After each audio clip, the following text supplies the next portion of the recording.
So I spent a lot of years with heavy cameras on my shoulder. You know, I look back to pictures when I was 18, handheld with a Movie-Cam Compact and a 24-290, and why was I doing that? That's ridiculous. But I remember that project, we wanted to have zooms and we thought it'd be cool, and that's the lens I had, so that's what I did. And after years of doing that, it took a toll on my body to the point where I had to stop taking handheld jobs. If I got called for an operating job, I would ask, is it handheld?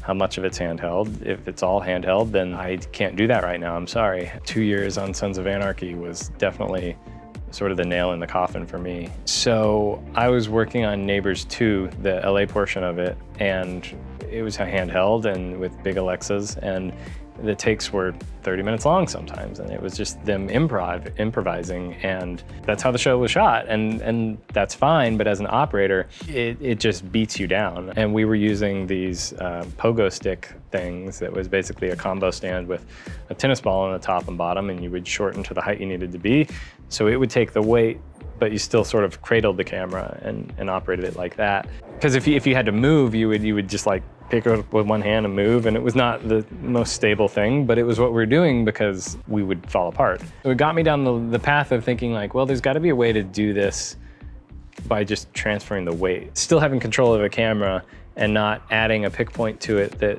changes the movement, but just transferring the weight to your hips, because your hips can take a lot more weight, and especially if it's distributed nicely. And I just went to Home Depot and bought some parts and took apart a backpacking backpack and put it together kind of as a proof of concept. Just did it in my kitchen, and the first time I kind of put it together and put just some weights on my shoulder, and immediately I was like, yep, this works. Like there's a lot of refining to do, of course, but the idea works. And then I went through the manufacturing process and ended up going through the patent process, and I licensed it to a company, Cinema Devices, to manufacture and sell. And then we released it at NAB, and it was kind of an immediate success, which was amazing and humbling and really cool, because I had been using and prototyping it for 2 or 3 years prior, and it allowed me to take handheld jobs again as an operator. And it literally like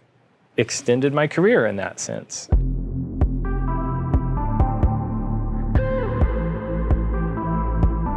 Every operator, especially younger operators who have the chance to protect their backs before they have issues, it just improves your quality of life. And we all know that as much as we care about film and are passionate about our work and everything, we have lives outside of it, and it's important that we do that and are able to live those with a healthy body.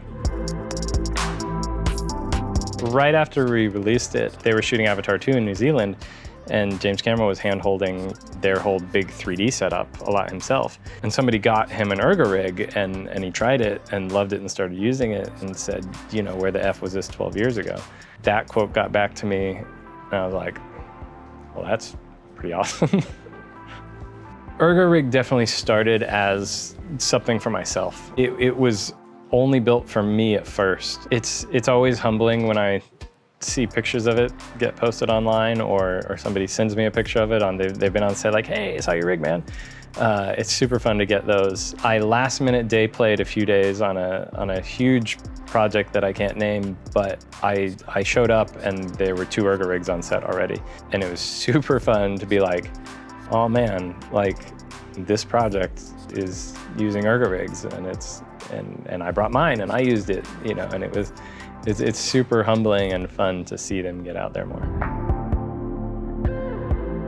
Hey everyone, thanks so much for watching. We really do appreciate it. We'd love it if you'd subscribe to our channel so that we can keep bringing you more creative people and their experiences.